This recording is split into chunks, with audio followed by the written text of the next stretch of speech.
Nous allons continuer notre analyse des documents médicaux importants pour la maladie de Randy-Osler. Donc aujourd'hui, nous allons regarder les fiches de bonnes pratiques en cas d'urgence publiées sur la plateforme Orphanet. Donc Orphanet, qu'est-ce que c'est?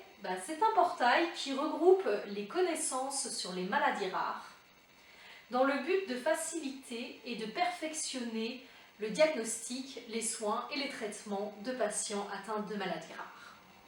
Donc ces fiches sont destinées principalement pour le SAMU et pour les urgences hospitalières. Mais bon, en cas d'urgence, le médecin ne va pas aller regarder sur son ordinateur pour aller chercher ces fiches.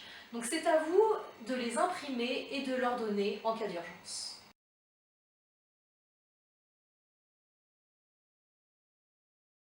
Donc qu'est-ce qu'on trouve dans ces fiches? On a une page de descriptif de la maladie, donc avec les symptômes de la maladie de Randy-Osler et puis les complications dues au MAV. Ensuite, on a une fiche pour la régulation pour le SAMU. Donc qu'est-ce qu'on y retrouve?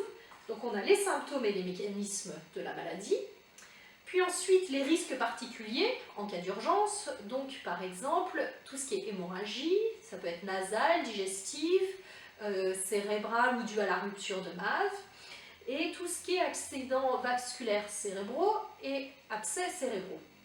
On retrouve ensuite les pièges à éviter, comme l'utilisation de mèches non résorbables pour arrêter les hémorragies, et puis ensuite les particularités de la prise en charge en urgence, et notamment éviter toute sonde par voie nasale.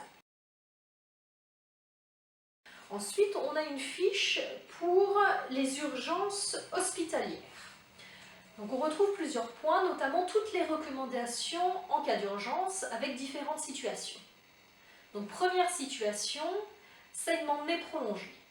Donc on va avoir tout le protocole pour arrêter les saignements de nez en mettant l'accent sur l'utilisation de mèches résorbables et aussi sur l'anémie. Deuxième situation, elle concerne les malformations artério-veineuses ou MAV.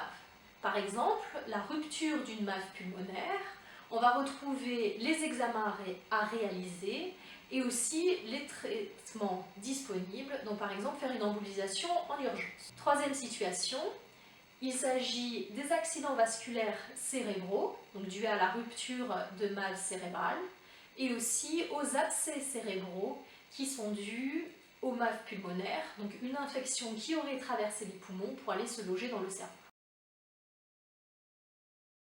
On retrouve ensuite les complications qui peuvent être liées à la grossesse. Donc tout ce qui est lié au MAV pulmonaire de la future maman et aussi au MAV médulaire si celle-ci souhaite un accouchement par péridurale.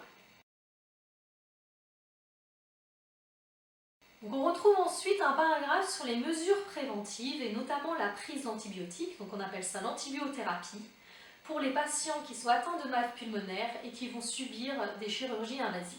Donc Orphanet a récemment publié 2 autres fiches de bonnes pratiques en cas d'urgence qui concernent spécifiquement les MAV cérébrales et les MAV médulaires. Donc pour les MAV cérébrales, on retrouve les situations d'urgence suivantes. Donc les hémorragies cérébrales, les crises d'épilepsie, les déficits neurologiques et les céphalées inhabituelles. Pour les MAV médulaires, les situations d'urgence, ce sont des douleurs aiguës avec une possible paraplégie et des troubles du sphincter. Donc on vous recommande vivement d'imprimer toutes ces bonnes pratiques et les garder à portée de main pour pouvoir les donner au personnel de santé en cas d'urgence.